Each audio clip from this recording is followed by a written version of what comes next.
정보가 있는 시사 토크쇼 장윤선의 팟짱.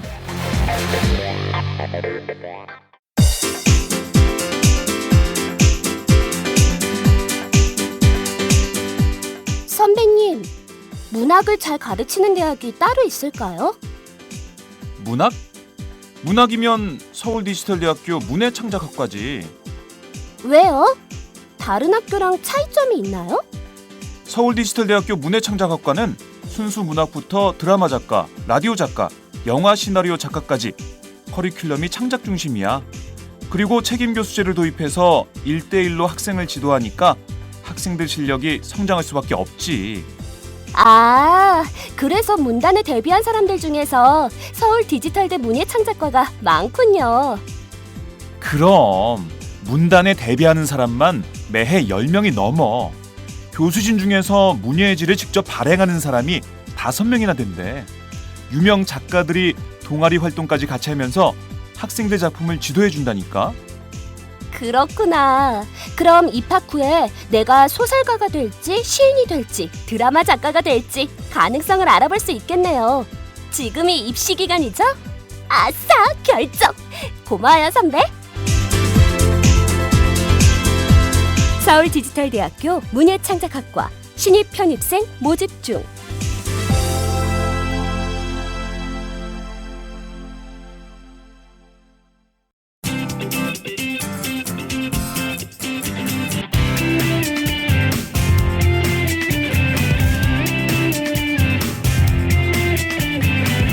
군인권에 대해 무엇이든 물어보세요.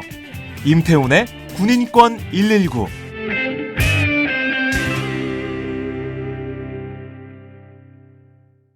안녕하세요, 박정호입니다.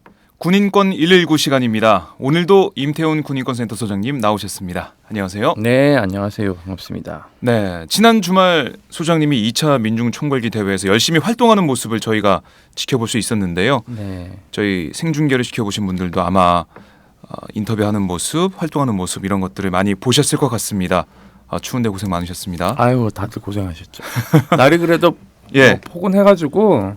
그렇죠. 그 전날에 비해서는 네, 따뜻했어요. 뭐 제가 중무장하고 나와서 그런지 모르겠지만 중무장 안 했는데 밑에 내복만 하나 입고 나왔는데. 내복까지 입으셨어요? 네, 밑에는. 밑에는. 네, 왜냐하면 바람이 숭숭 들어오면 곤란하니까요. 아니 저는 안 입었어요. 저는 이제 날이 좀 따뜻해진다고 해가지고 뭐 건강한 사람과 안 건강한 사람의 차이겠죠, 뭐. 네. 저는 조금 춥기도 했었는데 아무튼 그 전날에 비해서는 날이 좀 풀려서 네. 몇 명 정도 왔어요?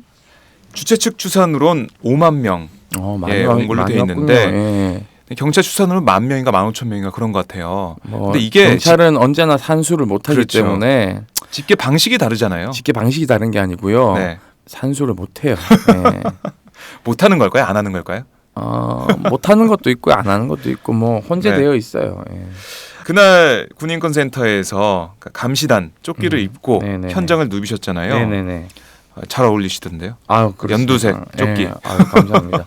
색깔이 연두색이라고 네. 뭐 인권침해 감시단하고도 뭐 중첩되고 해가지고 좀 헷갈렸는데 사실상 그게 눈에 잘 띄기 때문에 그 색으로 네. 했고 그리고 저희가 주황 색깔 계열의 형광색을 찾아봤는데 없더라고요 또. 그래요? 그래서 궁여지책으로 그 색을 주황색보다는 훨씬 예뻤어요. 네. 네. 저도 지나가다가 그 옷을 입고 있는 소장님을 발견해서 여기서 즉석 인터뷰를 했었는데 네. 먼저 저희가 집회 평가를 잠깐 하고 네네. 본론으로 들어가 보죠. 네. 저는 생중계 진행을 하면서 막 네. 돌아다니면서 정말 놀랐습니다. 네. 우리 시민들의 그 창의적인 모습, 네네네. 이 각양각색의 가면을 쓰고 나오셨는데 네네네. 정말 놀랍더라고요.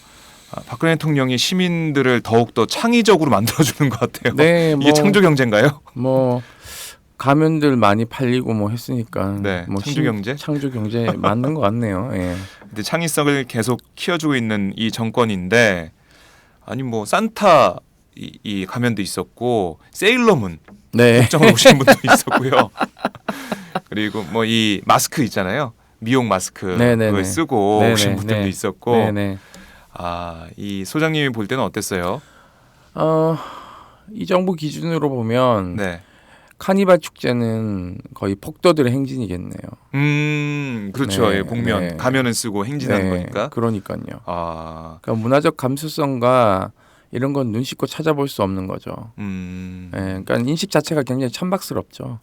그러니까 이 복면을 쓰고 시위를 하고 집회를 하면 네, 뭐 잡아가겠다 이런 네. 식으로 국민들을 겁박하는 네, 정부 여당의 모습. 그런데도 쫄지 않고 시민들이 네. 거리에 현장에 가면 쓰고 나왔단 말이죠. 그 경향신문 앞에 지키는 경찰도 복면하고 있던데요. 그거 왜 안 잡아가? 맞아요. 뭐 조계사 앞에 가면 네. 경찰들이 얼굴이 다 가리고 있더라고요. 다시 한번 강조드리지만 법치라는 것은 법에 의한 통치를 얘기하는 것이지 네. 준법을 얘기하는 것이 아닙니다. 그러니까 음, 법에 의한 통치를 하지 않는 집단이 법치를 운운하는 것은 사실상 앞뒤가 너무 안 맞는 얘기죠. 네. 예. 그러니까 예를 들면 이런 겁니다.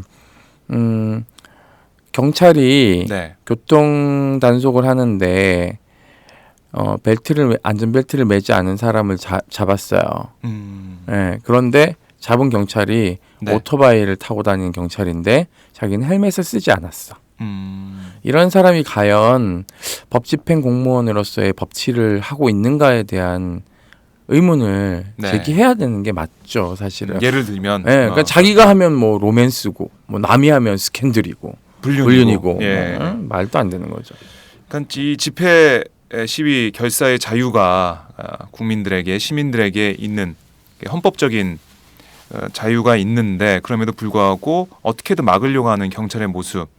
뭐 2차 민중총궐기에서는 뭐 충돌이 없었다고 하지만 시민분들이 그 행진 코스를 서울대병원 쪽으로 했기 때문에 그래서 경찰이 막지 않은 부분도 있었고요. 그러니까 서로 이제 평화적인 모습을 보여주기 위해서 노력을 했었는데 다음 주에 다다음 주인가요? 다음 주죠. 다음 주에 3차 민중총궐기가 또 있습니다. 19일에. 네. 그때는 또 어떻게 상황이 변할지 모릅니다.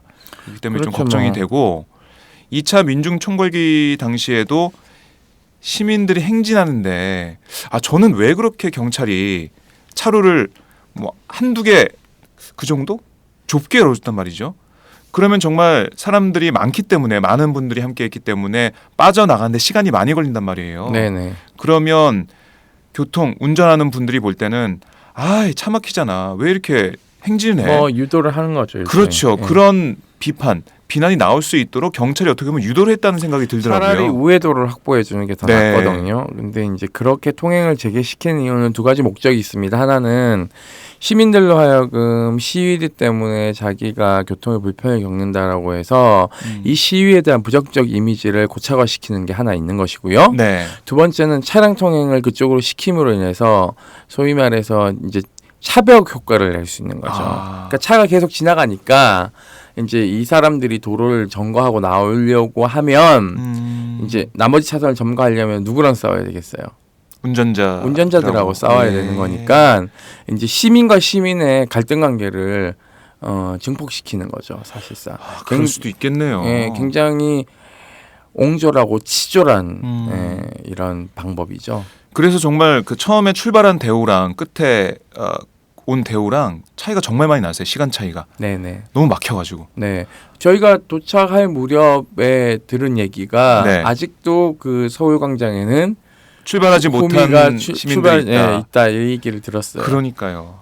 아니 그 시민들이 행진하겠다는데 길을 열어주고 그 집회 시위 결사의 자유를 보장해 주는 게 경찰의 의무인데. 그러니까 저는 이제 그게 집회행진 시위 방법이 면에서 네. 경찰이 이제 행진 코스를 집회 주최 측가 어떻게 얘기했는지 모르겠지만 모정교에서 오른쪽으로 틀어서 이제 종각 방향으로 나갔지 그렇죠. 않습니까? 예. 그러니까 청계천 접어드는 길이 굉장히 좁아지잖아요. 예. 그러면은 청계천을 굳이 고사했다, 그러니까 우리 이건 여기 말고는 바로 그 이제 교보문고 쪽으로 나가서 모정교에서 직진해서 종로통으로 우회전하는 방법이 사실상 더 빨리 빼는 방법이거든요. 그렇죠. 근데 저는 그 방법을 왜 경찰이 제시하지 않았는지, 그리고 그 모정교에서 예를 들면 청계천 방향을 한 길을 내주는 게 아니라 네. 그 건너편 청계천 길도 그럼 내줬어야죠.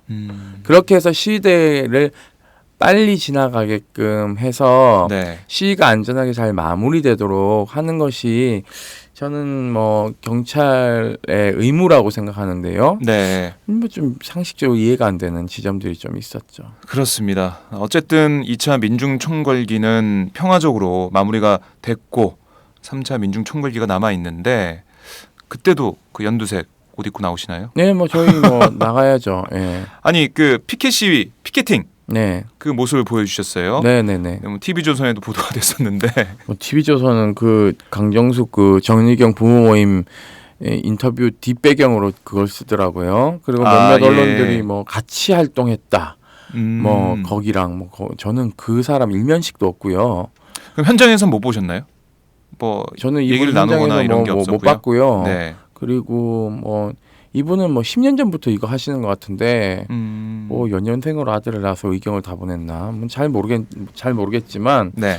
뭘 주장하시는지 잘 모르겠어요. 그러니까 뭐 그런 거죠. 그러니까 시위대가 폭력적으로 나오기 때문에 우리 아들들이 다칠 수가 있다. 시위대가 걱정이 된다. 폭력적으로 나와서 그러니까 의경들이 다치는 것은 표피적인 것이죠. 그러면 그런 위험한 그 치안 업무를 네. 치안 보조 업무만 하게 되어 있는 의경들로 하여금 진압을 못하게 하는 것이 맞죠. 정말 자식 같다면. 그러니까 근본적인 문제를 해결하는 게 필요하다. 그럼요. 그러니까 왜냐하면 의무 경찰은 치안 보조 업무를 하게 되어 있어요. 네. 그건 법에 명시되어 있습니다. 전투 경찰대 설치법에. 네. 그러니까 전의경을 관장하는 법이 전투경찰대 설치법이에요. 근데 네. 이제 전투경찰은 폐지됐죠. 그래서 이 명칭도 지금 바뀝니다. 예, 국회에서 통과가 됐는데 의무경찰이라고 이제 네. 바뀌는데 의무경찰의 본연의 업무는 치안 보조 업무, 즉 직업경찰의 보조 업무를 하는 거죠. 그러니까 우리가 가까이서 보면 이제 소방서를 가면 네. 의무소방 요원이 있어요. 그러니까 이 사람은 뭐냐면은 의경과 동일하게 이제 전환복무 형태로 가는 겁니다. 그러니까 군대 가는 대신 네, 군대를 가죠 일단. 네. 그러니까 육군훈련소든 어디든 다 입소해서 가서 6주 전투훈련을 받고 국방부 장관이 꿔주는 겁니다. 누구한테? 그러니까 경찰청장한테 꿔주고 그리고 뭐 안전행정처 여기 꺼주고. 예전에 군대를 갔는데 거기서 이제 전경으로 차출돼서 아니죠. 경찰로 가는 방식이 그런 게 달라요. 방식이 다릅니다. 헷갈리네요. 전투경찰은 랜덤으로 해가지고 그러니까 육군훈련소에 들어오고 네. 이제 이런 사람들을 랜덤으로 해가지고는 무작위로 뽑아서 배치하는 것이고요. 그렇죠. 의무경찰은 예. 시험을 보는 거죠. 자기가 하고 싶다고 지원하는 거죠. 합격을 한 사람이 이제 예. 입대하는 형식이 훈련소에서 6주 훈련을 마치고 꿔주는 겁니다. 그래서 이 사람들이 응시를 했으니까 이 사람들 꿔줘라고 경찰청에서 국방부에다가 보내면 네. 국방부와 이 인원들이 입소하는 날 얘네들은 경찰청장이 꿔달라 그랬기 때문에 꿔줘야 돼라고 하면서 꿔주는 겁니다.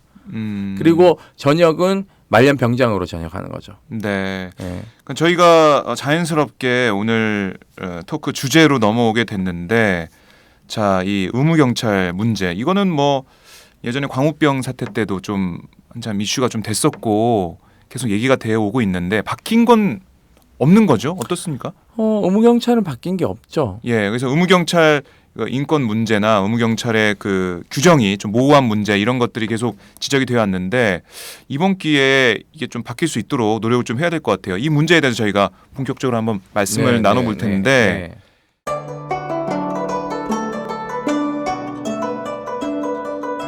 안녕하십니까. 저는 정도전을 15년 전에 최초로 소설로 썼던 작가 임종일입니다. 사실 정도전을 소설로 쓰는 데만 10년이 걸렸는데 그 시절 무명의 고달픈 심신을 양꼬치와 고량주로 달래주었던 풍무 양꼬치. 풍무 양꼬치는 월드컵 4강의 기쁨도 나라골 우습게 돌아가고 분통이 터질 때도 늘 함께했던 안식처이자 사랑방이었습니다. 진짜 정의파인 주인장은 세상을 뒤집어푼 남자 정도전을 누구보다 먼저 알아보았고 그래서 제 소설 정도전은 역사의 곡이 없습니다. 풍무 양꼬치 역시 맛과 양심이 살아있습니다. 좋은 사람끼리는 꼭 만나야 합니다. 어떻습니까? 오늘 승무양꽃에서 만납시다. 2호선 구로 디지털 단지역으로 오세요. 예약 문의 02809-9292 02809-9292. 팟짱 애청자라고 하시면 정성 가득 담긴 서비스도 나갑니다. 본격 직장인 드라마 공생 대리운전 편. 부장님 가볍게 한잔 하시죠. 나 차 가져왔는데. 아예 착한 콜 대리운전이 있잖아요. 부를 때마다 500원이 기부되는 착한 콜. 딴지가 기부 내역을 검증한 착한 콜 1800-9998 대리운전도 믿고 맡기세요. 꽃배달은 1800-9222 퀵서비스는 1800-9668로 착한 콜 하실 수 있습니다. 꽃배달은 1800-9222 퀵서비스는 1800-9668입니다. 참 이 의무 아까 소방대 관련돼서는 명확한 규정이 있고 법으로 규정이 돼 있는데 역할이 규정이 돼 있는데 왜 이 의무 경찰에 대해서는 정확한 규정이 없는 거죠? 그거는 일정 정도 경찰이 네. 아무데나 갔다가 다 쓰려고. 아, 편의적으로 쓰기 위해서 자의적이고 편의적으로 쓰려고 그렇게 하는 거죠. 아, 그래요. 네네. 그래서 군인권 센터에서는 이번에 의무경찰 집회동원 헌법소원인단 모집을 하고 있는 거잖아요. 네네네. 이게 어떤 내용인가요? 우선은 좀 여러분들이 그러니까 많은 분들은 아니고 몇몇 분들은 그런 얘기를 하는 것 같아요. 네. 니네가 시위 안 하면 될 거 아니냐. 시위 안 하면은 의무경찰들이 그 집회 현장에 나가서 뭐 그렇게 시위대와 마주하는 일도 없을 거고 왜 시위하냐 이런 건가요? 저는 그 얘기는요. 밥 먹지 말라는 얘기하고 똑같은 거예요. 네. 그러니까 표현의 자유는 어떻게 보면 사회적 약자들이 가장 마지막으로 행사할 수 있는 권리이자 지배자들에게 저항하는 수단으로서의 작용하는 것이죠. 네. 그렇기 때문에 우리가 전제 국가들이 무너지고 그러니까 민주공화정이 들어선 나라에서는 이 표현의 자유는 금과 옥조처럼 여깁니다. 네. 그러니까 이제 이거는 누구라도 함부로 빼앗을 수 없는 권리라는 거죠. 다만 표현의 자유가 이제 그 일시적으로 중단되는 것들이 몇 가지 요건은 있죠. 예를 들면 인종차별을 선전선동한다든지 네. 전쟁을 선동한다든지 이런 것들은 금지시킬 수가 있습니다. 네. 그래서 그 독일이나 유럽 사회는 신나치주의 집회는 허용되지 않아요. 그러니까 그런 특수한 경우를 제외하고는 우리 국민들이 정말 자신의 네. 목소리를 내기 위한 자유는 다 보장이 돼 있잖아요. 네, 그렇죠. 그걸 하지 말라는 거는 그러니까 말이 예를 안 되죠. 들면 이런 거죠. 광화문 한가운데서 네. 뭐 일본의 군국주의를 찬양하는 집회를 한다. 뭐 그거 집회할 뭐 사람들은 뭐 좀 있긴 하지만 네. 그냥 그런 집회는 불허하는 게 맞죠. 근데 문제는요. 한국은 역사청산이 제대로 된 적이 없기 때문에 네. 이런 집회가 열린다고 한다면 아마 경찰이 불허해야 될지 말아야 될지 고민할 겁니다. 고민도 안 할 수도 있어요. 네, 이건 표현 자유이기 때문에 받아들여줘야 된다라고 생각하는 사람들도 있을 겁니다. 그렇겠죠. 네, 뭐 예를 들면 이런 거예요. 뭐 정신대는 매춘부고 뭐 그거 표현이 난리가 났었지만 네. 뭐 자발적으로 가서 자기들이 돈 벌려고 한 것이다. 그리고 뭐 강제징용은 대동아 공영권을 확보하기 위한 한국 식민들의 충성 어린 자발적 입대였다. 네. 뭐 예를 들면은 근로정신대도 그러한 일원으로 돈 벌려고 애들이 간 것이지 우리는 강제로 동원한 적이 없다라고 하면서 네. 그거를 찬양하는 집회를 한국 사람들이 일부가 집회 신고를 내고 광화문에 한다 그러면 이 집회는 어떻게 해야 될 것인가? 이런 고민이 없는 거죠, 한국 사회는. 그러나 이미 유럽은 그런 고민이 끝난 게 뭐냐면 전범들은 다 어떻게 됐어요? 다 청산이 됐죠? 청산이 됐고 지금도 잡히면 공소시효가 없습니다. 아, 맞아요. 근데 우리는 어떻게 돼요? 친일하는 사람들 대통령까지 했고 네. 고관대작 다시 냈고 대한민국의 근간을 만드신 분들이 그분들이에요. 그러니까 이게 뭐냐면 친일을 청산하자는 얘기는 조상을 죽이자는 얘기하고 비슷하게 받아들이는 겁니다. 네. 그래서 뭐 지금 역사교과서 국정화 작업까지 나서고 있다 이런 비판이 계속 제기되고 있고. 뭐 역사 교과서 국정화가 아니고요. 네. 친일 교과서 국정화인 것 같아요. 네. 네.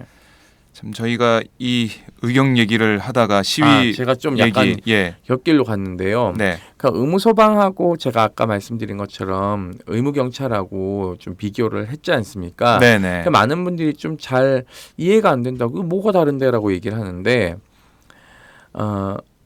어떤 일을 하냐면요. 네. 의무 소방 설치법 시행령을 보면 화재 등에 있어서의 현장 활동의 보조라고 명확하게 명시하고 있어요. 즉 화재 등 재난, 네. 재해 사고 현장에서의 질서 유지 등 진압 업무의 보조와 구조 구급 활동의 지원, 네. 소방 용수 시설의 확보, 현장 지휘관의 보좌, 상황 관리의 보조, 그 밖에 현장 활동에 필요한 상황을 지원하는 거지. 이 사람들이 직접적으로 화재를 진압하거나 네. 재해 현장에 들어가서 소방의 직접 업무를 하지 않는다는 겁니다. 그리고 소방 행정의 지원에서의 문서 수발이나 네. 소방 행정의 보조, 통신 및 전산 업무의 보조, 119 안전센터에서의 손해 근무의 보조, 네. 소방 용수 시설의 유지 관리의 지원, 소방 순찰 및 예방 활동의 지원, 차량 운전의 지원 이렇게 되어 있어요. 그리고 소방 관서의 경비 업무를 이렇게 임무를 구체적으로 명시하고 있습니다. 들어보니까 뭐 해야 하는 일이 네. 구체적으로 되어 있기 때문에 뭐 헷갈릴 게 없겠네요. 없죠. 네. 그러니까 이게 왜 이렇게 명확하냐면요. 화재 진압은 재산을 더 이상 불을 번지지 않게 하는 것도 있고요. 그리고 소방관 스스로가 목숨을 걸고 하는 진압입니다. 얼마 맞아요. 전에도 지금 서해대교에서 소방관 한 분이 예. 사망하셨잖아요. 네. 제가 미국 얘기 또 하는데요. 미국은 제가 갔을 때 소방관이 죽어서 의회에서 대통령이 참석해가지고 장례식 치러요. 네.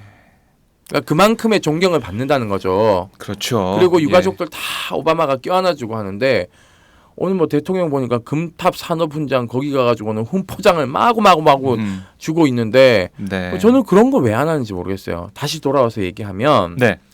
화재 진압은 그만큼 되게 전문적인 거예요. 그렇기 때문에 위험하고, 소방관들은 필기 시험도 치지만 그 체력에 대한 부분도 테스트해서 합격을 해야 되고 또 오랫동안 그 화재 진압 훈련을 고도로 받고 있기 때문에 네. 그만큼 전문성도 있고 위험하기 때문에 직접적 업무에 투입이 되지 않는 것이고요. 두 번째는 구급 활동도 마찬가지입니다. 사람 살리는 거잖아요. 그렇죠. 그러면 이것도 보조 업무를 해야 되는 거지. 응급의학 뭐 이런 것들의 지식이나 또는 그런 예를 들어서 직접적인 어떤 자격증이 없는 사람이 네. 그렇게 하면 안 되기 때문에 이렇게 명확하게 해놨죠. 근데 이 의무경찰은요. 없습니다. 의무경찰은 어떻게 돼 있나요? 없나요? 없어요. 그냥 아니 뭐 관련 법령이나 그에 규정이 있을 비해서 거 아닙니까? 전투경찰대 설치법 시행령 5조가 네. 의무경찰 임용 예정자의 선발 및 시험 실시 방법인데요. 네. 그러니까 이런 것도 아까 얘기했는 것처럼 경찰청장은 제1국민역에 해당되는 사람 중에서 지원자를 대상으로 공개 선발 시험을 실시해서 네. 치안 업무의 보조를 임무로 하는 전투경찰 임용 예정자를 선발해야 된다라고 딱 명시하고 있어요. 본인들 스스로가 예. 이미 치안 보조 업무라고 얘기하고 있는데요. 네. 이 치안 보조 업무를 안 하고 있는 거죠, 사실은. 그러니까는 치안 보조 업무가 아니라 치안 주된 업무를 하고 있는 거죠, 집회 현장에서.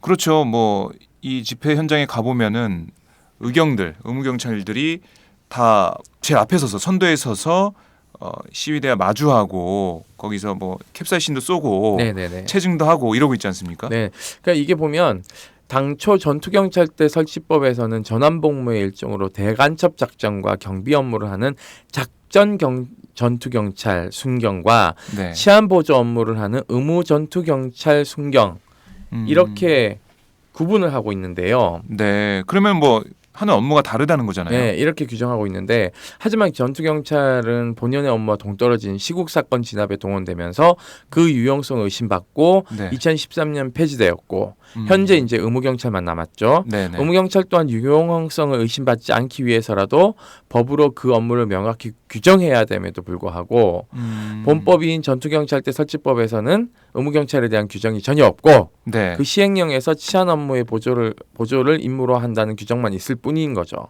그러니까 이 같은 과도한 예. 위임 입법으로 인해서 경찰 당국이 자의적인 판단을 할 수 있는 길을 열어준 거나 마찬가지인 거죠. 그러니까 의무 경찰이 지금 뭐 경비 이 지역이나 뭐 이런 데 벗어나 가지고 시위 현장에서 투입돼 가지고 뭐 그런 업무를 하고 있잖아요. 그러니까 그렇죠. 뭐 실제적으로 의무 경찰은 시위 최전선에서 시위대를 진압하고 체포하는 역할을 강요받고 있는 거죠. 예. 참 말씀 들어보니까 왜 이 의무 경찰만 그러니까 소방대 같은 경우는 이것저것 업무가 규정이 돼 있고 거기에 따라서 진행이 되는 것 같은데 의무 경찰만 과도하게 뭐 어떻게 보면은 최전선에 나가서 그냥 경찰관 그 직업 경찰관 대신해서 몸으로 다 때우고 있는 게 아닌가 네, 싶어요. 그렇죠. 뭐 그러니까 아까 말씀드린 것처럼 전환복무인 의무소방으로 하여금 직접 화재 진압을 하지 못하도록 엄격하게 되게 규정을 그러게요. 만들어 놓은 것하고 되게 상반된 양상을 보이고 있는데요. 네. 그러면 경찰 당국이 자의적 판단을 해서 의무 경찰로 하여금 의무 없는 일을 하도록 강요하는 것뿐만 아니라 네. 나가 의무 경찰의 생명과 안전권을 침해하는 것이기도 하죠. 의무 경찰은 치안 업무의 주된 동력으로 시위 현장에 가장 앞에서 가장 먼저 진압하도록 강요받고 있는데, 네. 저는 좀 안타깝습니다 이런 게. 이번에도 이번 2차 민중 총궐기 당시에도 이 프라자 호텔 앞에 그 차도 있지 않습니까? 차도 네네. 쪽 그쪽에는 의경들이 다 배치가 돼 있었어요. 네네네. 의경들이 배치가 돼 있고 그 이쪽 앞에 시청 쪽에도 일부 그렇게 하고 있었어요. 그랬나요? 예. 그 앞에 이제 새정치민주연합 의원들하고 어떻게 보면 대치를 하고 있는 그런 모습을 볼 수가 있었는데 네. 참 의무 경찰 없으면은 이 정권이 무너지나요? 왜 이렇게 의무 경찰을 그러니까 왜 선호하냐면요. 네.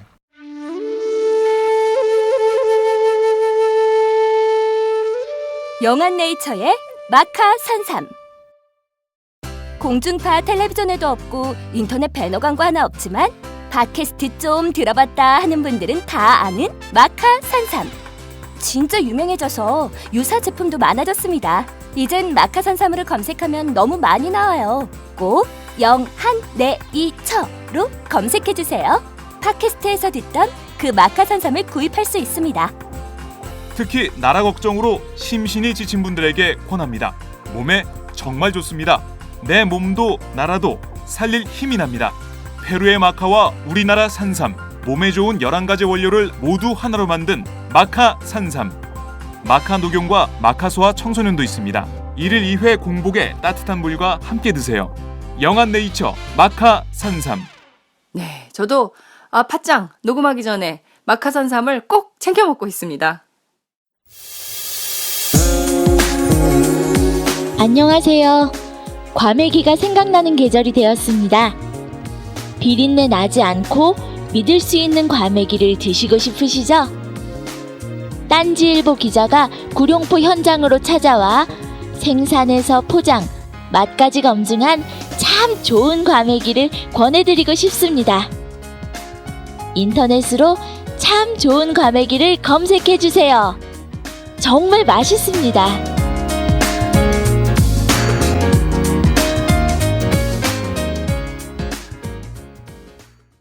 상대보다 압도한 수의 병력을 배치하는 전법이 있어요. 예를 들면 상대가 네. 적이 군사가 10,000명이다라고 하면 우리는 거기에 2-3배 압도적인 숫자 3만에서 4만을 배치하는 거죠.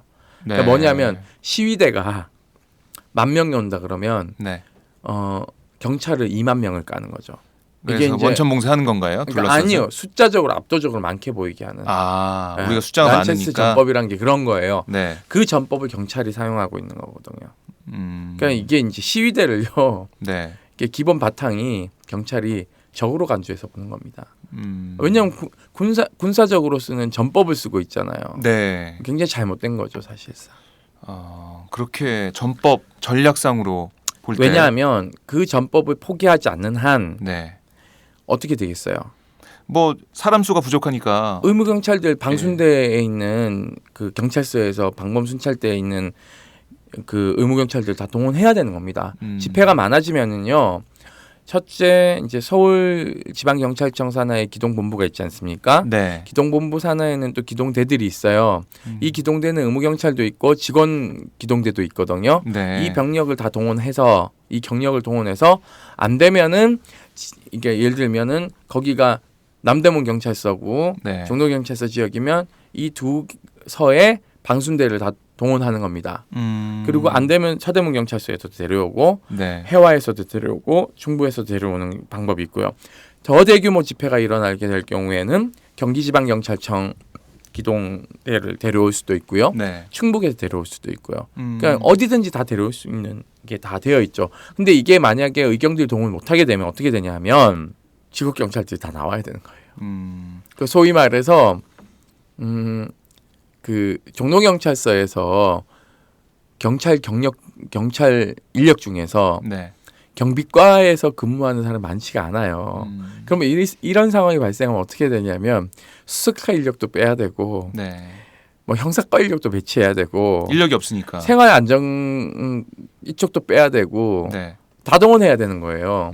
그러면은 사실상 자기네들 봤을 때 수사경과에서 일하는 사람이 집회 시위 진압에 투입됐다. 네. 말이 안 되거든요. 그러니까 값싸게 쓸 수 있는 의경을 네. 갖다가 배치하는 거죠. 참 의경도 정말 그 기간이 지나면은 시민이 되잖아요. 네. 시민이 돼서 다시 학교로 돌아가든 네. 일터로 돌아가든 하면서 시민의 입장에서 살 텐데 이 시위대와 마주하는 그 상황 그 자체가 너무 괴롭고 네. 너무 답답하고 그런 상황에서 아무 말도 못 하잖아요. 그러니까 의경들이 집회 시위 현장에 나올 수는 있어요. 다만 네. 뒤에 있어야죠. 뒤에. 그러니까 뭐냐면 보조 업무. 예, 진압 업무를 하는 사람 뒤에 있으란 얘기 아니라 네. 아예 후방에 그 더 뒤에 있어야 되는. 더 뒤에요? 예. 네. 그러니까 예를 들면 이런 업무는 할 수 있을 거예요. 체포해서 온 사람을 인계하기 위해서 가는 작업이라든지 또는 그 버스를 뭐 어떻게 하려는데 그 뒤에서 경찰들 업무를 보좌한다든지 그러니까 이런 업무는 할 수 있는데 직접적으로 검거하거나 네. 방패로 밀거나 곤봉질을 한다거나 이런 거는 주된 진압 업무이기 때문에 그건 못하는 거예요. 그러니까 사실상 이렇게 치안 업무를 보조하는 것으로 명확성을 띠게 되면 네. 집회 시위 현장에서 의무 경찰들이 할 수 있는 일은 굉장히 축소될 겁니다. 그렇기 때문에 이것에 대해서 경찰청은 절대 위헌이 아니라고 주장할 거예요. 아. 자기 손발이 잘려나가는 상황이니까. 경찰 입장에서는 만약 네. 그렇게 되면은 인력을 투입할 수가 없기 때문에 네. 뭐 치안 유지에 어렵다. 네. 시위대를 막기 위해서는 의경이 꼭 필요하다 이런 주장을 계속 펼 것 같은데 네네네. 그럼 이 관련돼서 헌법 소원을 지금 추진하시는 것이죠? 네, 저희가 이제 추진을 이제 하고 있죠. 이제 왜냐하면은 이게 과도한 위임 입법이거든요. 사실상. 그러니까 이제 치안 보조 업무를 어디까지 볼 수 있는 것인가라는 얘기에 대해서도 사실상 경찰 당국이 논의를 해야 되는 거죠. 네. 네. 그래서 이제 헌법 소원을 들어가게 되면 지금 어느 정도까지 진행이 되어 있나요? 아니요, 헌법 소원 인단을 이제 모집해야 되는 게 있고요. 네. 그리고 또 하나는 이제 그 치안 보조 업무에 대한 부분의 명확성에 대해서 다툴 상황이 많을 겁니다. 네. 그러니까 저희가 보는 치안 업무 보조는 운송이라든지 경찰관서의 경비라든지 범죄 예방 순찰 네. 그리고 장구 관리 등으로 저희는 보고 있어요. 그 정도. 네, 그 정도로 업무로. 보고 있기 때문에 뭐 저희는 이거 뭐 헌법재판소에 들어간다면 좀 다퉈볼 여지가 크다라고 이제 생각하고 있는 것이고요. 네. 의무 경찰에 대한 위법적 요소는 뭐 여러 군데서 저희가 이제 파악하고 있는데요. 사실 불신 검문 자체도 굉장히 위법적인 경우라고 저희는 보고 있어요. 네. 그러니까 예를 들면 전투 경찰 순경은 임무 수행이 필요하다고 인정될 때는 경비 지역에서 검문을 할 수 있다고 규정하고 있는데요. 네. 이는 헌법이 보장하는 기본권인 집회 결사의 자유를 부득이하게 침해해야 될 경우 법률로서 제한이 가능한 원칙에 기반한 것인데요. 즉 불신 업무는 기본권 침해 여지가 있으므로 최소한으로 해야 하는 기본 이념을 염두를 둔 것인데 그럼에도 불구하고 현실은 굉장히 다르게 운영되고 있죠. 네. 의무 경찰은 고유의 경비 지역을 벗어나 시위 현장 등에서 불신 업무를 하도록 강요받고 있고 의무 경찰이 시위대의 길목을 지키는 것 네. 즉 집회 시위가 경비 업무인가라는 의문을 던지지 않을 수가 없는 것이죠. 그래서 과도한 위임 규정으로 자의적 판단을 가능케 함으로 인해서 법치 국가에서 명백히 금지하고 있는 이러한 행위들을 계속적으로 하기 위해서 인권 침해의 길을 경찰이 스스로 걷고 있는 거나 마찬가지인 거죠. 예, 의경들의 인권 침해. 사실 저희가 군인권 119에서는 이 군대 문제들 이런 것들을 많이 다뤄왔는데 의무 경찰이 하는 일 자체가 의무 경찰의 그러니까 우리 말 그대로 아들들의 인권을 침해하고 있다 이렇게 볼 수가 있는데요. 네, 저희가 그래서 헌법소원인단을 모집하겠다라고 했는데 네. 그러면 헌법소원인단이 될 수 있는 사람의 자격은 어떻게 되는지 좀 많이 궁금해하시는 것 그게 같아요. 궁금하네요. 어떤 사람들이 할 수가 있죠? 의무 경찰 배치받은 지 네. 90일이 지나지 아니한 사람. 배치받은지요? 네네. 네. 그리고 또 하나는 90일이 지나버렸잖아요. 네네. 그러면은 시위 진압에 동원된 날로부터 네. 90일이 지나지 아니한 사람. 아, 이 두 가지의 요건에 해당되는 사람이 네. 헌법소원인단이 될 수 있습니다. 그러니까는 예를 들면 오늘 그러니까 토요일 날 진압을 했어요. 네, 12월 5일에 네, 진압에 배치됐어요. 네. 구체적 진압 행위를 하지 않아도 됩니다. 집회 시위 현장에 동원되기만 하면 돼요. 동원됐는데 이 사람이 오늘 저녁 했어요. 네. 그러면 헌법소원인단이 될 수 있을까요? 안 될까요? 될 수 있어요. 될 수 있어요. 네. 그러니까 의경이냐 아니냐의 신분을 넘어서는 겁니다. 그러니까 그 동원된 동원된 날로부터 90일 네네네. 안에는 할 수 있다. 네네네. 석 달 안에 할 수 있다. 네네. 이 말씀이신데 네. 참 어디로 연락을 하면 돼요? 저희 만약에? 군인권센터로 연락하시면 되고요. 네. 개인 인적 사항하고 그리고 그 본인이 그 근무했던 곳 그리고 본인이 동원됐던 어떠한 집회 날 네. 이것만 특정되면 저희가 헌법소원을 바로 제기할 수가 있습니다. 그래서 저희가 헌법소원 인단도 모집하는 것을 저희가 이제 금요일 날 기자회견에서 밝혔고요. 네. 그리고 이 헌법소원 인단에 함께하는 저희가 두 기구를 만들었는데요. 네. 하나는 헌법소원 변호인단. 변호인단. 네, 그러니까 이 사건을 실질적으로 소를 제기하실 분들, 네. 이분들이 헌법재판소에서 그 공개 변론이 만약에 열린다면, 네. 이제 가서 이제 갑론을박을 경찰청 사람들하고 이제 얘기를 하겠죠. 뭐 법리적인 다툼이 있겠죠. 네. 그리고 변호인단에 대한 법률 자문을 해줄 고문단. 이렇게 두 가지로 저희가 구분했고요. 네. 헌법소원 법률고문단으로는 김지영, 전수환 전 대법관 두 분의 대법관이 참여해주고 계시고요. 네. 대단한 분들이죠. 이분들은 저희 센터 고문이시기도 합니다. 네. 그리고 문경란, 네. 정강자, 최영애 이 세 분은 국가인권위원회 전 상임위원들이십니다. 예. 차관급이시죠. 이분들도 함께 해주셨고요. 그리고 왜냐하면 이게 인권적 측면이 강하고 당시 국가인권위원회 그러니까 전투경찰 폐지를 주도적으로 했던 상황이고 그때 계셨던 분들이에요. 정말 인권적인 문제가 있다고 생각하시는 네네네. 그런 그렇죠. 부분. 그리고 김종철, 이종수 두 분은 연세대학교 법학전문대학원 교수인데 이분은 헌법학자이십니다. 네. 그리고 아주대학교 오동석 로스쿨 교수님 이분도 헌법학자시고요. 한상희 교수님 이분 잘 알려졌죠. 네. 경찰청 인권위원 사표 쓰신 분이죠. 건국대학교 로스쿨 교수이신데 이분도 헌법학이십니다. 네. 그리고 이게 행정법과 관련되어 있기 때문에 행정법 학자도 한 분 계시는데요. 임재홍 한국방송통신대 법학과 교수이십니다. 이분들이 이제 법률고문단에 참여하고 계시고요. 네. 변호인단으로는 지금 한 22명이 참여하고 계세요. 네. 쭉 말씀드리면 강문대 변호사님 남성원, 김남근, 김도형, 김수정, 김인숙, 김진, 김태욱, 박상혁, 박주민, 박진희, 안상훈, 오재창, 윤지영, 이광철, 이덕우, 이상희, 이유정, 임재성, 정현순, 정정훈 변호사님. 요 22분이 1차적으로 변호인단에 참여를 해주시겠다. 이게 제가 그 금요일날 저녁에 다 전화를 드렸는데 네.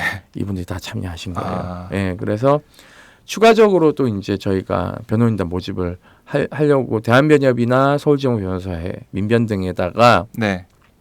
2차로 변호인단 모집하는 협조를 구할 예정이고 주심 변호사는 아직 정해지지 않았어요.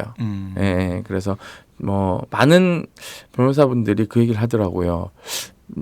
재미난 소송일 것 같다. 그러니까 왜냐하면 좀 뭐라 그럴까, 소송이 한 2차원적, 3차원적이었다면 기존에 네. 이거는 좀 차원이 높은 소송이 될 것 그러게요. 같다라는 얘기를 하시더라고요. 이게 정말 의무 경찰 제도가 계속 가기 때문에 네네네. 이 헌법소원 자체가 정말 중요할 것 같은데 그럼 말 그대로 저쪽에서 주장하듯이 시위 안 하면 될 거 아니에요. 왜 우리 아들들 다치게 하려고 그래요. 네. 이렇게 나올 것이 아니라 네. 의무 경찰의 인권이나 이런 정말 하지 않아도 될 일을 하는 이 상황을 어떻게 바꿀 것인가 여기에 더 집중하고 초점을 맞춰야 될 것 같다는 생각이 드네요. 네, 그렇죠. 네. 그러니까 이번 그 헌법소원은 뭐 한 명이라도 이제 내면은 이거는 이제 헌법소원 요건이 구성되기 때문에 네. 헌법재판소에서 이것을 이제 그 심리해야 되는 상황이 발생하는 거죠. 그래서 저는 좀 의무경찰들이 저는 이렇게 해서 실질적인 민생 치안에 좀 동원됐으면 좋겠어요. 그러니까 말 그대로 치안 보조 업무. 그러니까 치안 보조 업무를 하는데 네. 민생 치안을 주된 업무로 하는 보조 업무를 하는 게 좋은 거죠. 그러니까 예를 들면은 출퇴근 시간에 어떤 그 우범지대에 그 등하굣길이나 네, 이런 네. 곳에 맞아요. 그 안전하게 그 생명을 지키고 또 예를 들면 기타 뭐 소매치기라든지 네. 또는 뭐 그런 범죄 현장에서의 예방적 활동을 좀 하면은 좋을 것 같다. 왜냐하면은 그렇게 한 명이라도 골목에 배치되어 있으면 아동 성폭력이나 이런 것들 그렇죠. 좀 범죄율을 낮출 수가 네. 있거든요. 그런데 그런 것들의 주되게 사용되진 않아요. 그러니까 어떻게 하냐면 안 하는 건 아닌데 보여주기식으로 이렇게 하는 경우가 굉장히 많고 그리고 등하굣길에는 순찰차 한 대가 그냥 띡 배치되는 경우가 많아요. 네. 근데 학교 담벼락이 사각형으로 되어 있기 때문에 순찰차 한 대가 이 볼 수 있는 각은 2면밖에 없어요, 사실상. 네. 나머지 2면을 지킬 수 없거든요. 그러니까 그러한 곳에 사실상 저는 의무경찰들을 배치해서 순찰을 강화해야 된다고 보고 있고요. 또 하굣길에도 이렇게 좀 배치해가지고 안전하게 집에 갈 수 있도록. 네. 그리고 아동들이 혼자 있을 수 있는 시간대에도 좀 배치하고 그렇게 해서 좀 줄이면 네. 민생 치안에 동원되면은 그만큼 저는 시민의 안전도 지킬 수 있다. 왜 도대체 시국 치안에만 이렇게 네. 경찰력을 주력으로 사용하고 계시냐? 민생 치안은 파탄나고 있는 상황이다. 네. 네. 참 민생 경제를 살리겠다며. 뭐 약간 좀 입만 열면 민생을 얘기하고 이율 있는데 배반적이야 내가 네, 봤을 때. 민생 치안은 내팽개 쳐두고 어떻게 보면은 정권 유지 차원의 정권 치안에만 주력하고 있는 것 같아요. 네, 그러게요. 알겠습니다. 저희가 이렇게 의무경찰 관련된 얘기를 쭉 해봤는데 헌법소원이 어떻게 진행되는지 저희가 계속 지켜보도록 하겠습니다. 네, 그래서 네. 저희가 이제 그 감시 업무를 하러 한 15명 정도 나가셨어요. 주말에요? 네, 변호사님도 계시고 우리 또 그 김인숙 변호사님은 현장에 나가셨고 그리고 저기 우리 방송 같이 했던 김대희 선생님도 현장에 나가셨고 그리고 우리 전화상담원 과정에 참여했던 분들도 이제 같이 했고 우리 인턴들도 같이 했고 네. 로스쿨생들도 이제 같이 했어요 이날. 근데 저희가 이제 이 활동을 하면서 그 수집한 자료들이나 이런 것들은 네. 그 내년 1월 말에 한국을 이제 방문하는 유엔 집회 시위에 관한 특별보호관 마이나 키아이 이분 네. 변호사인데 그날 말씀드렸죠. 네네. 이분이 오시면 이제 저희가 다 자료를 제출하고 이것에 대한 문제 제기를 저희가 강력하게 할 예정입니다. 네, 알겠습니다. 참 우리나라가 인권 후진국이다. 이런 얘기 이제 들을 것 같아요. 국제사회에 가면. 네네네. 네. 너무 안타까운 상황이고. 그리고 그날 저희가 이제 피켓을 들었는데 네. 그 피켓 내용이 이겁니다. 의경은 인간 방패가 아니다. 그러니까 이게 주는 메시지가 굉장히 좀 많은 분들에게 헷갈려하는 분들이 좀 있어요. 그러니까 이제 그러니까는 뭐 TV 조선은 뭐 전의경 부모 대표 나오는데 배경화면을 쓰고 있고 몇몇 언론은 전의경 부모회가 피켓팅했다 그러고 있고 그리고 그래요? 또 어떤 언론은 뭐 같이 했다 이렇게 얘기하고 있는데요. 뭐 같이 하지 않았고요. 이것이 주는 불편함은 모두가 불편하라고 얘기하는 겁니다. 그러니까 무슨 얘기냐면 시위대도 좀 불편해야 된다라는 얘기를 하고 있는 거예요. 그러니까 네. 우리 시민사회가 그러한 봉건적 잔재에 대한 이야기를 하지 않기 때문에 우리의 자녀들이 가서 그 소위 말해서 시민을 탄압하는 도구로 사용되고 있는 것이거든요. 그러니까 예를 들면 이런 겁니다. 의무경찰의 징집을 거부한다든지 이런 운동이 벌어져야 되는 거예요, 사실상. 네. 근데 이제 그렇게 하지 않는 게 하나 있는 거고 경찰 입장에 봤을 때는 이게 유용한 도구인데 못 사용하게 하니까 불편한 것이죠. 그렇죠. 그래서 이것을 보는 모든 사람이 불편하라고 저희가 여러 가지 의미를 담고 네, 있네요. 그래서 그런 단어를 쓴 거예요. 그래서 우리 김정대 편집장이 어감이 오해할 수가 있을 것 같아라는 얘기를 하는데 실질적으로 그 자리에서 항의하는 분도 계셨어요. 시위대 중에서는. 예. 그래서 저는 뭐 거기에 대해서 일일이 반박을 안 했는데요. 그 불편함이 어디에서 오는가를 곱씹어봐야 되는 거지 그것을 자기 진영에 대한 공격이라고 인식한다면 저는 그건 자폐성 축이라고 생각해요. 좀 잘못됐거든요. 네. 그렇기 때문에 이 87년 체제를 극복하지 못함에 있어서의 저는 좀 더 진전된 민주주의를 얘기하는 겁니다. 네. 사실상. 그러니까 그걸 저는 좀 모두가 불편해하고 그게 진실이라는 것을 좀 아셨으면 좋겠어요. 그러니까 한국 사회의 가장 저는 큰 고질병이 뭐라고 생각하냐면 알매 깊이 의지 현상이라고 보거든요. 무슨 뜻이죠? 진실에 대해서 네. 불편해하는 거예요. 그러니까는 거짓됨이 그럴싸하게 포장되면 그게 진실이라고 믿고 싶은 욕구가 있는 거죠. 진짜 진실을 믿기보다는 네. 어떤 자기가 믿고 싶은 네. 더 달콤한 그런 네. 것들을 그러니까 포장을 믿는다. 했는데 이게 거짓말인데도 믿는 거예요. 네. 그러니까 인지부조하죠, 사실은. 그러니까는 한국 사회 저는 이거 정말 병폐라고 생각하거든요. 네. 그러니까 부정부패도 끊이지 않는 것이고 소위 말해서 부정부패에 대해서 내부 고발하는 사람은 어떻게 해요? 그 진실을 얘기하는 사람이기 때문에 네. 불편하니까 이 사람 조직에서 내쳐버리잖아요. 그리고 성폭력 피해자나 범죄 피해자들은 싫은 거예요. 그러니까 4.16도 사실상 네. 불편합니다. 저 부모님들 보는 게. 그러니까는 갖가지 막 그 뭐 돈으로 어떻게 했다 뭐 이런 거 네. 가지고는 왜곡한 것을 얘기하는 게 쏙쏙쏙 들어오는 거예요. 그러니까는 시민들은 그런 거죠. 보상금 많이 받았는데 보상금 더 달라고 저러는 거 아니에요? 네. 이렇게 알매 깊이 의지 현상이 강화되니까 진실을 보려고 하지 않은 거죠. 그걸 교묘히 누가 이용하는 겁니까? 집권자들이 네. 교묘하게 이용하는 거죠. 그래서 저는 다 불편하라고 그 단어 썼습니다. 네. 뭐 이거 가지고는 뭐 내부 논의 안 했겠어요? 다 내부 논의했죠. 네. 그런 의미가 있었군요. 네. 그러면 3차 민중총궐기 때도 감시단이 나오는 거죠? 당연히 나가야죠. 네. 저희 돈 많이 깨줬어요. 조끼 제작 맞추는데 돈 몇십만 원. 돈이죠, 나가. 이것도. 네. 그리고 저희 그 감시단이 또 최전방에 설 수도 있으니까는 네. 그 보호장구. 방독 마스크랑 그렇죠. 그 저기 네. 고글이랑 해서 또 돈 나가고 또 저기 피켓팅 있잖아요. 그거 네. 큰 거 그것도 몇십만 원 나가고 그리고 또 스티커 1000부를 제작했는데 네. 그날 차벽이 없어서 못 사용했거든요. 아. 손바닥 스티커도 지금 저희가 1000개 준비했고 네. 네, 준비 많이 했어요. 뭐 후원은 저희가 많이 해드려야겠네요. 좀 후원해 주셔야죠. 네. 아니 네. 왜냐하면 이게 그렇죠. 예를 들어서 정부에서 많은 분들이 그래요. 군인권센터 정부 보조금 안 받아요? 이렇게 얘기해. 아니 왠지 받을 것 같은데. 정부 보조금을 받으면 네. 그런 현장에서 그런 거 할 수 있겠어요?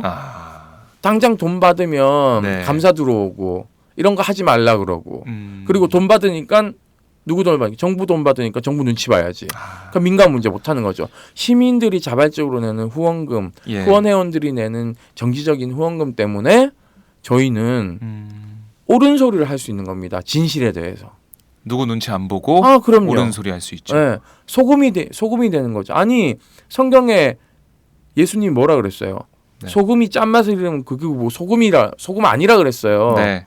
그 우리가 소금이 짜야지 소금이 달면은 소금이 아니죠.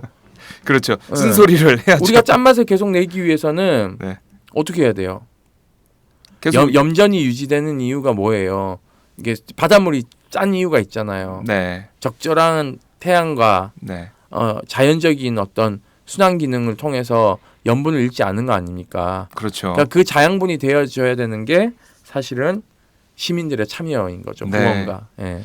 참 이 군인권 센터가 계속해서 이게 두 눈 부릅뜨고 감시 활동을 할 수 있도록 많은 네. 분들이 네. 후원해 주시면 좋겠습니다. 네, 감사합니다. 많이 후원해 주세요. 알겠습니다. 자, 오늘은 이쯤에서 저희가 말씀을 줄여보고요. 다음 주에 또 군인권 침해 사례 그리고 어떻게 하면 우리 군인권을 발전시킬 수 있을지에 대해서 또 고민을 해보도록 하겠습니다. 그리고 저는 의경 출신들이요. 네.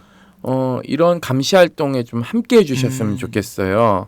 그것도 괜찮네요. 예, 예. 그래서 후배들이 더 이상 치안 보조 업무가 아닌 치안 본연의 업무에 투입되지 않도록 여러분들이 나서야 되는 겁니다. 알겠습니다. 자, 많은 분들 또 특히 의경 출신 분들께서 이 후배들이 이렇게 동원되는 이 현실에 대해 목소리를 좀 내주셨으면 좋겠다는 우리 소장님의 요청을 마지막으로 네, 저희 사무실로 전화하셔서 네. 뭐 18일 날 한다고요? 19일입니다. 19일. 예. 19일 날 하면은 뭐 이제 그 시간 맞춰서 아마 뭐 오후쯤 되겠죠. 그렇죠? 네. 그러면 이제 미리 그래도 한 5일 전에 얘기해 주셔야지 조끼가 모자라면 추가적으로 제작을 하기 때문에 네. 좀 미리 좀 말씀해 주시면 네. 감사하겠습니다. 전국에 있는 의경 출신들이요. 뭉쳐라. 단결하라. 단결하라. 네, 알겠습니다. 예, 오늘 말씀 잘 들었습니다, 소장님. 네, 감사합니다. 네, 고맙습니다. 제가 오마이뉴스 10만인 클럽 후원한 지 솔직히 얼마 안 됐어요. 최근 얼마 전부터 제가 하기 시작했는데 그 이유는 지금 제대로 된 언론이 없는 시대에 살고 있잖아요. 그래서 제대로 된 언론에게 힘을 보태줘야겠다는 생각이 들어서 진짜 작지만 한 사람의 10,000원이지만 이게 모이면 제대로 된 언론의 역할을 해줘 오마이뉴스가 힘을 받아서 좀 더 많은 사람들에게 제대로 된 언론의 역할을 보여줄 수 있지 않을까 그런 응원의 마음으로 가입하게 됐고 그래서 여동생한테도 권해서 같이 하자 좋은 일이니까 그렇게 하게 됐고요. 그리고 또 바라는 게 있다면 아무래도 인터넷 뉴스니까 인터넷으로만 이제 기사를 많이 접하시잖아요. 그래서 페이스북이나 트위터, 인터넷을 많이 접하지 않는 분들에게 어떻게 하면 이 바른 언론의 소리가 전달될까 이런 것도 좀 더 고민하셔서 맨날 TV 종편만 보시는 그런 어르신들에게도 어떻게 하면 이 바른 언론이 전해질 수 있을까를 좀 오마이뉴스가 고민해봐 주셨으면 그래서 우리가 정말 너무 다른 세상에 사는 게 아니라 하나의 소리를 좀 같이 나눠서 듣고 공감할 수 있는 그런 시대가 됐으면 좋겠습니다. 네, 너무 축하드립니다. 6주년. 안녕하세요. 오마이뉴스 최종 병기라고 바득바득 우기고 있는 김병기입니다. 15년 동안 기자로 뛰고 있습니다. 여러분이 보내주신 자발적 구독료가 제 월급이었어요. 정말 고맙습니다. 장윤선의 팟짱도 그렇게 만들어요.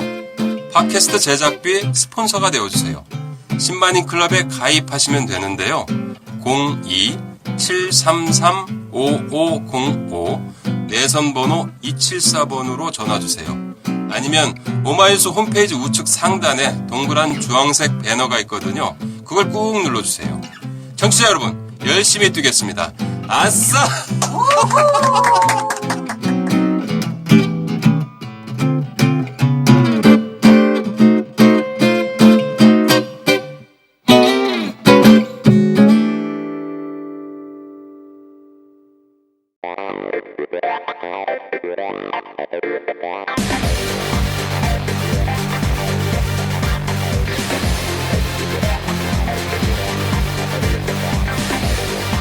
정보가 있는 시사 토크쇼 장윤선의 팟짱.